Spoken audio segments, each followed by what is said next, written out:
Hello, everyone, and welcome to Oilers Insider. I'm Tim Montgomery, along with Director of Athletics Jim Givens, as we take a look at everything that's going on in Oiler Nation. And first off, Jim, how was the holidays? Awesome, Tim. Thanks so much. Glad to be back here with you. Glad everything's good with you. It's always good, and I'm sure you spoiled that grandbaby a little bit. Oh, man. I don't even want to get into Just a lot? I don't even want to get into it. All right, well, let's get into it. Let's jump right into the headlines. A lot of great news going on with the Oilers. We're also going to take a look a little bit later on at some of the Oiler accolades from the fall sports. A lot of good things to talk about there as well. Let's jump right into Oilers women's basketball and a 5-game road trip. I'm telling you, the schedule makers didn't do the ladies any favors here since the last time they were here. 5 games all on the road and all really tough about position. Well, the good part about that is if we start off with 5 the start of the year, then you know that the finish is going to be a little bit better. So, yeah, I mean, tough part of our schedule. Obviously, it's still early on. I think we're still trying to get our rotations down and get some of our players that are new some experience. I think that inconsistency probably is their biggest point of emphasis right now in practice and in the film room. I think that they're getting closer. A couple of girls are playing extremely well right now that I'm sure you'll talk about here in a second. Yep. 2-3 record on the road trip, including 1-2 in conference play. On the positive side, as you said, strong performances during the 5-game road trip. Alyssa Zeeler goes over 1,000 points in her career, and actually through that 5 games, 1,072 points. And Alyssa's going to go down as one of those greats in this women's program. Yeah, no question. And not only is she a very, very good basketball player and has accomplished a lot, she is an even better person. She is somebody who's excelled in all facets of her life. Her parents are just super to be around and super supportive of our program. But she's definitely one of our finest, and I'm very proud of what Alyssa has done throughout her career. And hopefully she helps us finish here strong and to get into the GMAC tournament. In the Indy game as well, Coach Duran earns her 500th career coaching victory. That, of course, includes stops at Bluffton and Ohio Northern before here, but 500 is 500. I don't care where you got them. Yeah, there's no question that's a lot of basketball games, and we're thrilled that Michelle is here leading our program, and congratulations to her, as that's an accomplishment that I think is it's one of those milestones I think basketball coaches they look at and think about and hope, and she's done it, and she deserves it. Men's basketball also played 5 games over the holidays, 4 of them on the road, 1 here at home. They come away 3-2, dropping road contest at Davenport, and then a double overtime instant classic at Ashland, unfortunately just on the wrong side of it. And then the win at home against Olivet and 2 road wins at Tiffin and at Malone. Yeah, I mean, it's a case where, we came out and jumped on some people last year, with a different style that, we really haven't played. And I think there are a lot of teams across the country that have implemented that into their system. And I think, as with anything else, the more film that you get on a team like us, the more you're going to learn. And I think teams have done a really good job of adjusting. We're at that point of the season where we need to get on a little streak here. And in our conference, that's tough to do. Every game, night in and night out, is a grind. And like I said, they know what we're going to do, and now so it becomes a matter of execution. 3-game road trip, 3-game homestand coming up for both the men and the women. Roughnecks returned to the mats against number 5 Pitt. Johnstown fell 12-32, but apparently they used that as motivation at the Virginia duels, dominating Apprentice School, and number 11 Kutztown got a 1-point victory over Newberry in the semifinals to earn a spot in the finals against number 10 Glenville State, which of course was a rematch, and they pushed Glenville right to the end, but come up just a little short, 25-20. Still tremendous showing for the Roughnecks. Yeah, I talked for about 20 minutes with Coach Nelson this morning and congratulated him on a great weekend. And Coach Nelson is somebody that is not going to back down from anybody. He's not afraid to wrestle any team in the country, whether we're down or where he wants us to be. And he went on, a 10-hour drive, and he made the Oiler Nation proud. And he said the last match, it was right down to the last match. Right. And so he's very excited coming back, and he's ready. We've got a tough schedule coming up. We'll be hosting a couple of events. We're hosting the regional this year, which is kind of a big deal, and hopefully we have a really good showing in that. Tough return to the pool for the swimmers. Both the men and women dropped contests to highly ranked Indianapolis, but you know they're going to bounce back. 100%. Indy is the standard, right? In Division II swimming, every year it seems like they're contending for the national championship. So I think that's always a good benchmark for Coach Santos and his crew. They have been an amazingly consistent program, both programs, both the men and the women. And if you knew the amount of time that those student athletes spend, they're in here from 5:30 until we'll walk out of here tonight, and they'll still be in the pool. You know, their numbers are such that they come in, I'll just say, waves. Yeah. I see what you did there. It's pretty good for a guy who wasn't very good at English. All right, time to take our first break. When we come back, we're going to hit some of those fall sports accolades here on Oiler Insight.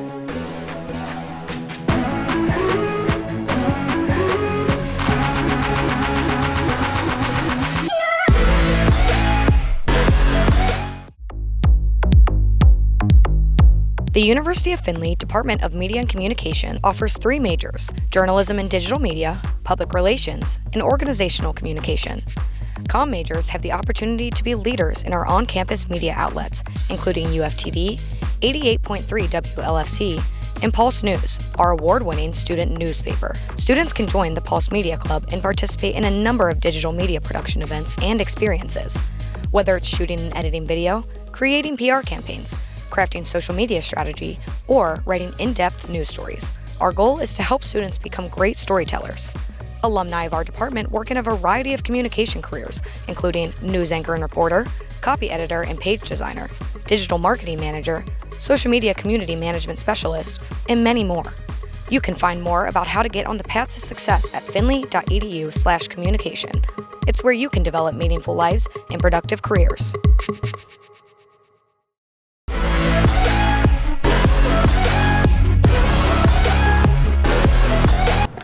Welcome back to Oilers Insider, and time to start talking a little bit more, and I guess this will kind of be our fall sports wrap-up as well with things. But fall sports, part of what motivated this program in the first place was you and I having a conversation talking about how across the board fall sports for the Oilers was really hitting on all cylinders, and it turns out we were right, and a lot of entities and agencies recognizing those fall sport athletes. Yeah, absolutely. You know, we talk a lot with our kids and about you know what we would like to do at the end of the year, and it takes a complete team effort from all of our programs. And the fall is the way we start. And I tell you, the last few falls, we've gotten off to a really good start in some of those races because our student athletes are hungry, they're prepared, they're disciplined, they work very, very hard, and it shows on the field. So there's nothing better than to get the year started with our fall programs doing really, really well. Well, let's start off with men's tennis. Luigi Bovi and Dallas Ramsey earn academic all-district honors. And I know you and I both put a high value on that academic side that we're going to be reflecting on throughout here. Yeah, 100%. And our tennis program does an amazing job both on the court and off. Coach Westmeyer makes academics a priority, always has, and I know that he always will. You know, our tennis programs, they're not on campus when they compete or practice. So sometimes they kind of, you know, go unseen, but they are just a group of very, very hungry student athletes that work extremely hard. They don't worry about the accolades, actually. They just want to be together and to win tennis matches, and that's what they've been able to do. So I'm really proud of Coach Westmeyer and what he's done with both the men and the women. Luigi and Dallas are two of our finest young student athletes that we have. and I'm super proud of what they've accomplished. Tennis and golf both do that kind of split season thing. There's the fall and then there's the spring, so we'll get more from them. Yep. As well as women's golf. Again, a lot of success for the women, ranked as high as #1 in the nation at one point. It was also announced that Mary Kelly Mulcahy was named a top 30 nominee for the NCAA Woman of the Year, and that's an incredible honor there. It really is, and most of our student athletes have no idea what it takes to be even mentioned in that honor. It is the elite, and certainly Mary Kelly, she's deserving on the course or off the course, and because of what she's done on the course. But she's even just a better person, and you know, we are very, very proud of everything that she accomplished, and know that she is going to be very, very successful as she moves on throughout her life here. Men's soccer had 3 players recognized all conference. Tom Middleham named first team, and Andrew Sardina and Carson Oberski both named second team. Middleham was also named second team all region as well. Yeah, you know, Coach Smith year in and year out produces all conference soccer players, and just does an amazing job. He is a very, very good recruiter. He is a very, very good judge of talent on the field, and certainly one of his expectations is that they also do the job in the classroom and within their community, and they spend a lot of time talking about it, and they do it. And that's a tribute to Coach Smith and Coach Suzeman and what they do. Carson Oberski was also named Academic All-District along with Ryan Dixon, Leo Eggerer, Keegan Grant, and Landon Smith and Brendan Wishart as well along that. Then you flip this page and go to women's soccer.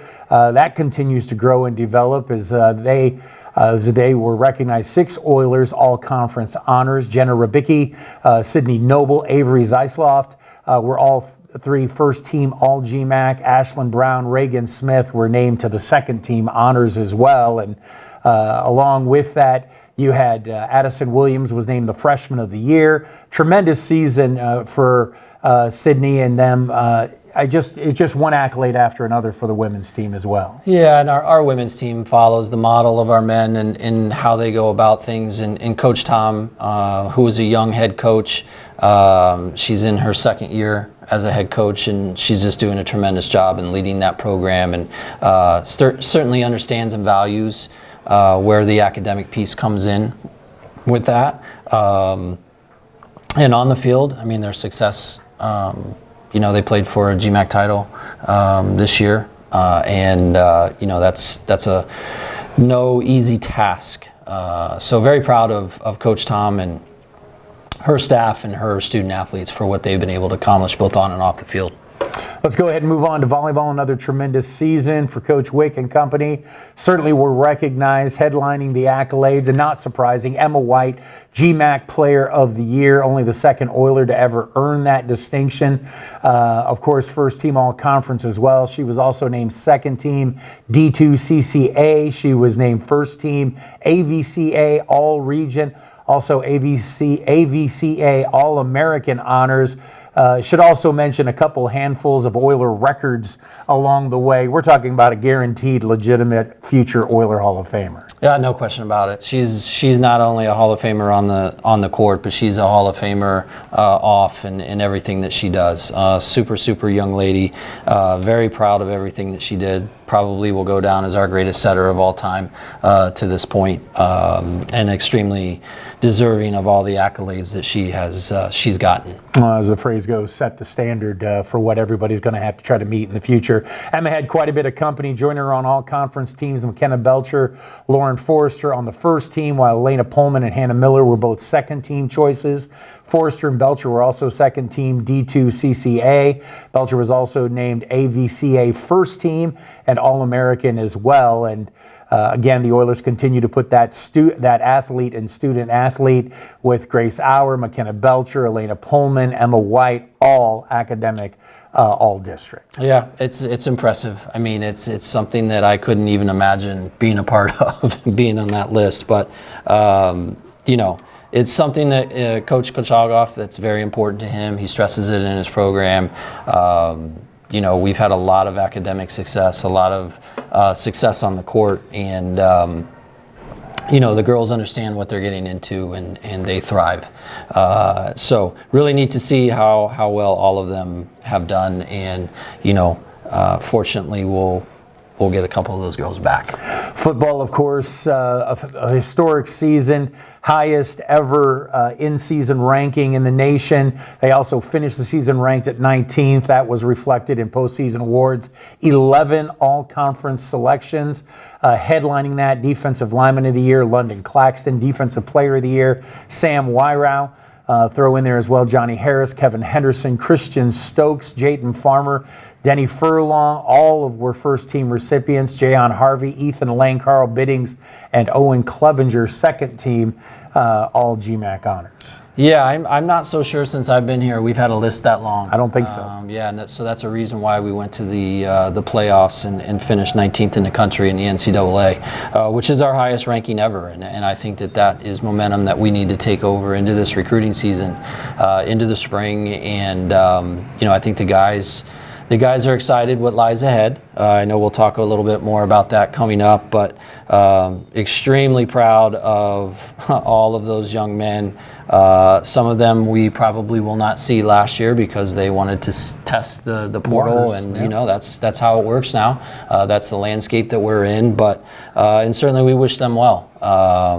But very proud of the football program and Coach Allen and his staff and what they were able to achieve last year. Pretty impressive. Sam Wyrow was also named first team, and Christian Stokes second team all-region D2 CCA. Awesome across the board. And then capping things off on the individual front, Sam Wyrow, second team All-American by D2 CCA, an honorable mention by 2 other publications.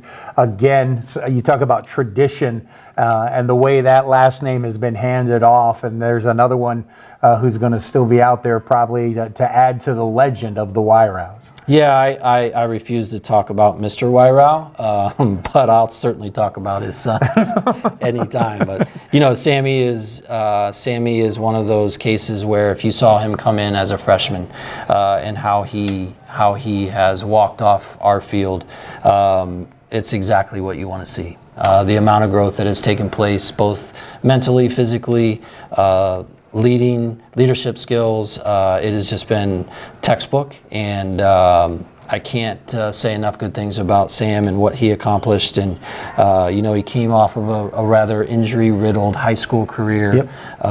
So to come here and not really have an extended time out and play the amount of minutes that he played is super, super impressive. And we may not see a talent like him for many years to come. Well, congrats to all those fall sport recipients, well deserved. We'll be back with more as we go in the 80s corner when we return on Oiler Insider.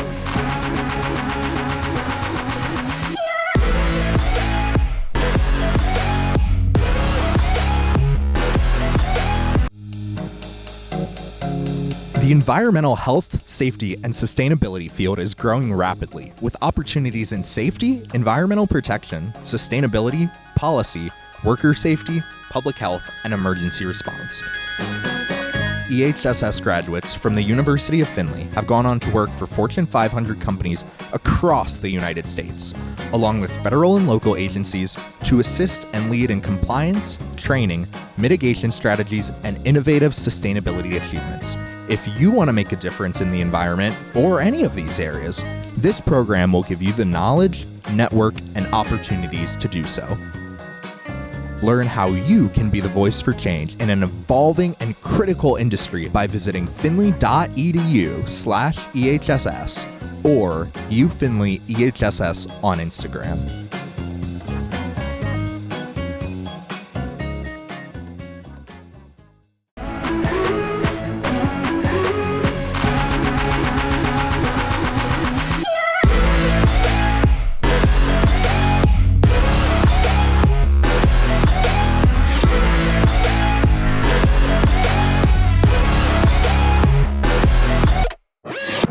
Welcome back to Oilers Insider. Tim Montgomery along with Director of Athletics here at the University of Findlay, Jim Givens. And time to go into the AD's corner. We talked about success just a few moments ago. And success is certainly great, and it opens up opportunities, which is also great. But those opportunities also are going to create challenges. Corey Allen's success has given him a couple of options he's going to pursue.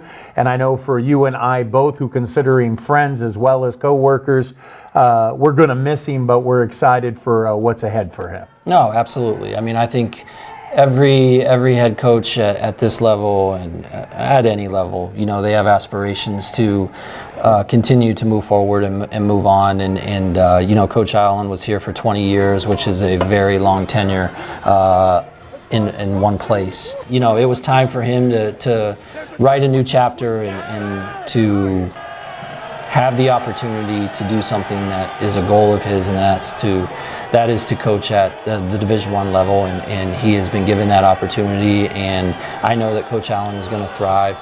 Certainly he's been a big part of our success over the last 20 years.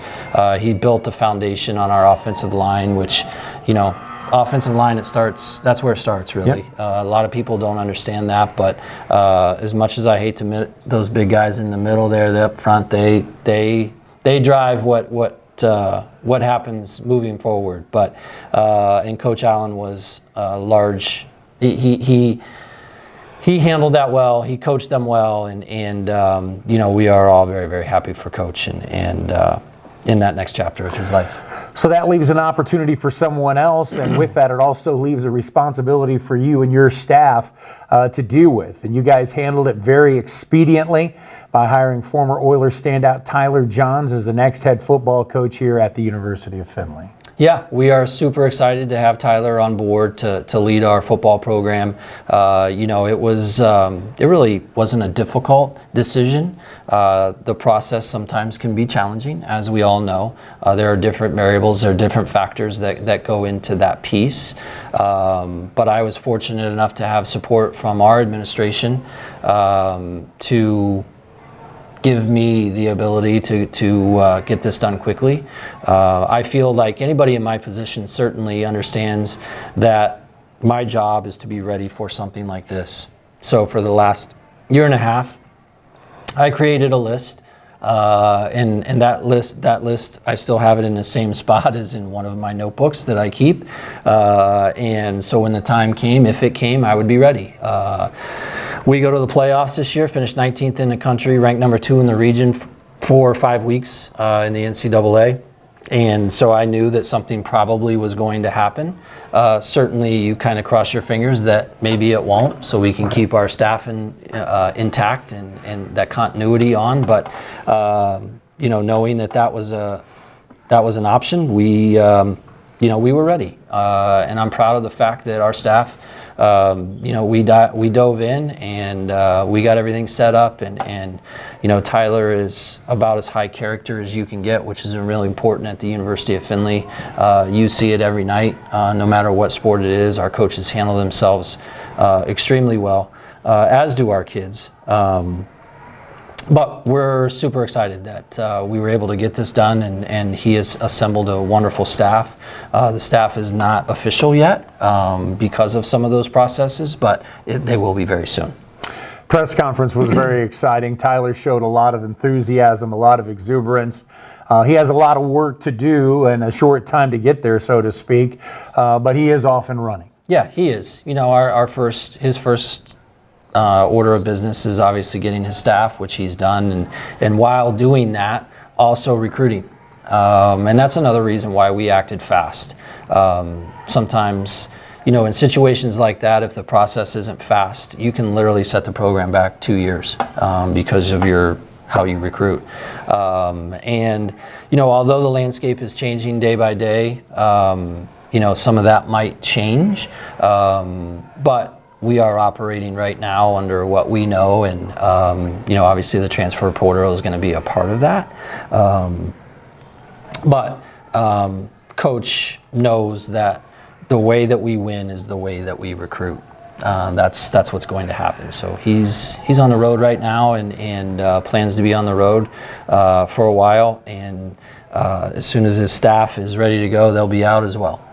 Well, and I think it's worth noting he's been successful at every place he has been, and to have somebody who's been checking those boxes to be in front of everybody at the press conference and say, this is my dream job. This is the job I've always wanted to be the head coach at the University of Findlay. That has to make you feel excited for the future. No, 100%. And, Tyler was that young man that, even when he was at that school 22 miles east. Yeah, we don't mention them.